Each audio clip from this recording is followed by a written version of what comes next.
You want a new credit card and you want to find the most bougie credit card you can find, right? Well, lucky for you, the metal American Express Platinum Card will cost you $695 just for the privilege of having it in your wallet. Why is this card so expensive? Why do people get it? Is it worth it in 2021? I'll be answering all those questions for you in this video so that way you know if you should be getting this card for your wallet. My name is Devin Cook and welcome back to DevMoney. Now, the American Express Platinum Card has been around for a while. It was released in 1984, and it's been through many different changes and updates to its benefits and its perks and its pricing structure. And the most recent update occurred about a month ago. One of the biggest changes that was made and what everyone is talking about is about the annual fee. It used to be $550, which is still a lot by credit card standards, but American Express increased the fee by $145, so now it's a $695 annual fee. And once you sign up for the card and get approved, you're gonna be seeing the $695 annual fee on your statement in the first month. And if you've signed up for this card specifically to get some bonus points, well, you need to make sure to pay that $695 fee in the first month, because otherwise there's some stories of people not being eligible for the bonus points because they didn't pay the annual fee in time. So make sure to stay on top of that. Now, luckily they didn't just tack on an extra fee and call it good. They did add 4 extra benefits that you previously didn't get with this card. The first new benefit is a $200 hotel credit. Now that sounds really good, but the caveat is you can only redeem this $200 credit when booking through AmericanExpress.com with their fine hotels and resorts line. So you won't be able to redeem this credit for 10-night stay at a Motel 8 or anything like that. Chances are you're only gonna be getting 1 or 2 night stay maximum, because the hotels and the fine hotels and resorts program are gonna be a bit nicer hotels anyway, hence the name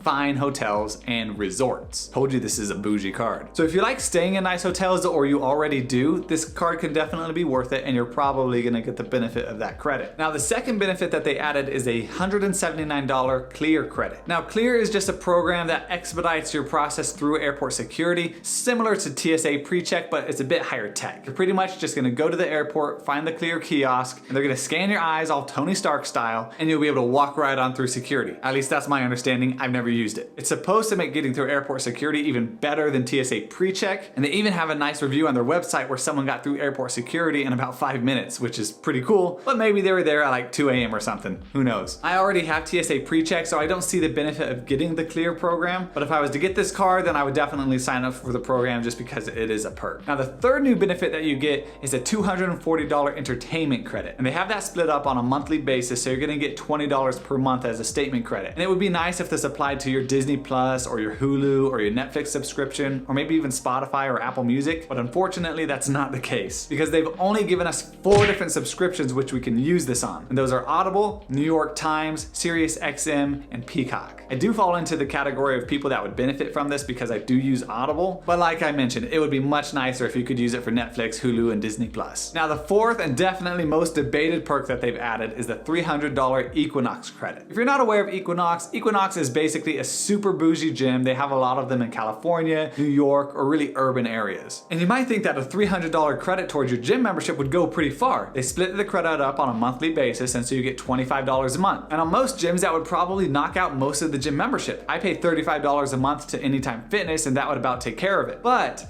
Equinox gym memberships are not the average gym. They're super nice, and they are very proud of them, and they charge accordingly. When I used to live in Frisco, Texas, I toured an Equinox that was not too far from me, and while it was an extremely nice gym, it was about $200 a month just to sign up for the gym, and I was not ready to pay $200 a month just for a gym membership at that point. And so yeah, the $25 credit for Equinox is nice, but the reality is there are not many people using Equinox gyms. There are not many Equinox gyms around people, and so this isn't gonna be a benefit for most people using the Platinum card. One way where this may be a little bit more helpful is Equinox does have an app and an Equinox Plus membership that you can buy, which of course that's gonna cost you $40 a month, but if that is something that you're using or something that you want to use, then you can apply that $25 a month credit, effectively making it $15 a month. One thing to know about credit cards, in my opinion, if a credit card really is gonna make sense for you, you shouldn't have to be paying more money just to get the benefits. If you get benefit from a card based off of your current spending habits, I think that's definitely a good card for you. And and we're gonna go into that more in depth. Now, all of these 4 new credits add up to $919 in added value, which is really awesome, and it definitely offsets that $695 annual fee. But the question really is whether or not you are gonna utilize all $919 of those credits. I'm not sure that everyone will, but I'm sure it's a great marketing tactic for them. And before we talk about whether or not this card will fit your lifestyle and whether or not you should get it, we need to go over the other perks so that way you understand the full picture. The current sign-up bonus for the card is, I think, what makes it the most attractive. You're either gonna get 100,000 or 125,000 bonus points when you spend $6,000 in the first 6 months. If you don't find the 125,000 point offer, Google American Express Platinum Resi, and you should find it there pretty easily. And assuming you're gonna meet the spend threshold and get that 125,000 bonus points, there's a couple ways you can redeem them. The first way is you can just redeem them as statement credits on your balance against your spend history, and that would value the points at about 0.6 cents per point, which would give you about $750 in value. And that alone would make up for the $695 annual fee. However, the better option is by transferring your points to partnering airlines and hotels, where you're gonna get about 2 cents per point, and that's gonna give you about $2,500 value in travel. And this is definitely the better option. You're gonna get way more value, so make sure if you do get the points, don't just redeem them as statement credits, transfer them out to partners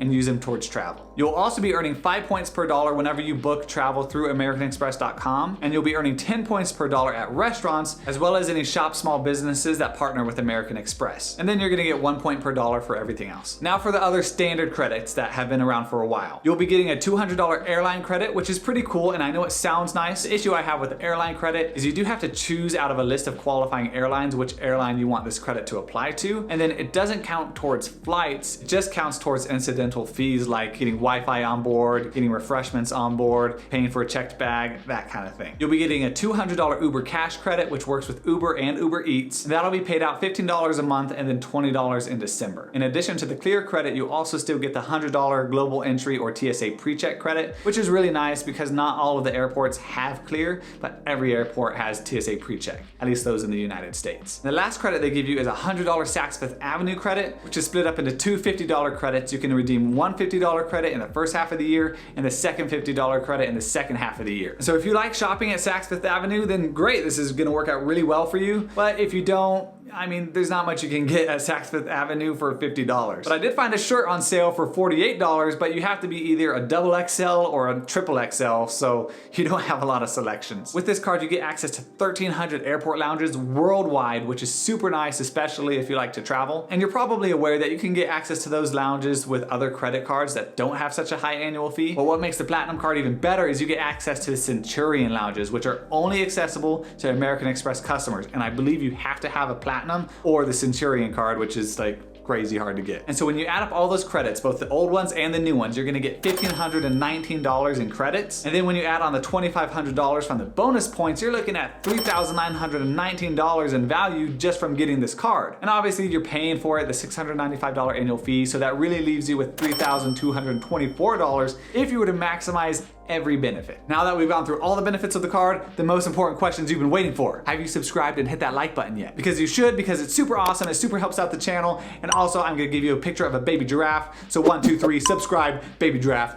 boom. Hope you loved it. Okay, but the real question with the American Express Platinum card, should you get it and is it worth it? Now I'm gonna be taking you through my decision process because I haven't yet pulled the trigger to get this card. It is tempting. My main reason for not getting it so far is because I use the Chase Sapphire Reserve card for my travel needs. Okay, but for starters, I think if you can hit the spend limit, that $6,000 in the first 6 months, I think you should get the card because the 125,000 points alone is gonna give you $1,805 in free travel even after the annual fee. So even if you're not gonna use any of the credits, but you want some free travel, I think this could be a great option for you. And this is what's tempting me. Now let's assume that you got the card, you got the bonus points, that was super awesome, but now you're coming up to your second year with the card, and you're not sure you wanna pay that annual fee again. What should you do? Well, you really have to weigh the benefit of the different credits that you're gonna use. And I think a credit card is only valuable if it's gonna help you pay for things that you're already paying for, not just forcing you to spend more money on things that you weren't gonna use anyway. So after we go through these credits, if you get more value personally from all of these credits than the $695 fee, then it's worth it to keep keep the card. If you don't get that much value, then you should cancel it after the first year, after you've gotten those 125,000 points. Now, my decision process, for me, I wouldn't use a hotel credit, mostly because I'm a bit of a cheap traveler. I don't travel at real luxury hotels. I usually try and find a bargain because when I'm traveling, I want to go see places and try and spend as little time in the hotel as possible. So only getting 1 or maybe 2 nights out of that hotel credit wouldn't be super helpful. It's not something I would use normally, though I probably would make sure to use it during that first year with the card. I also wouldn't use the airline credit because I never use Wi-Fi, I never buy drinks on a plane, and also I either get a ticket that has checked baggage included or I just do carry-on. Can you tell I'm really cheap sometimes? I also wouldn't use the Clear credit because I have TSA pre-check. I wouldn't use the Equinox credit because there aren't any around, and I also don't want to spend $200 on a gym membership. I would use $180 out of the entertainment credit for my Audible account, which would be super helpful. So that's definitely a plus, but there's no way I'm buying a $1,000 pair of jeans just so I can get $50 off with the Saks Fifth Avenue credit. That's just crazy. I don't use Uber or Uber Eats. If I'm gonna get food out, I wanna go out and get it, and otherwise I'm just gonna make food at home. So that's not really useful either. Now sure, if I did sign up for the card, I would use the Clear credit. I would make sure to use the Uber Eats credit, but I would make sure to use it in such a way that I'm only paying $15 for a meal, so that way I'm not paying any extra. And overall, personally, I would only be getting $180 value because of that Audible credit, and that makes the $695 annual fee just extremely expensive and not worth it. So for me, it's a 1-year card. Get for the points, cancel it after that. Weigh all the pros and the cons for yourself. Let me know in the comments down below what you're gonna do. Thanks for watching. Make sure to click on this video right here, and I'll see you in the next video.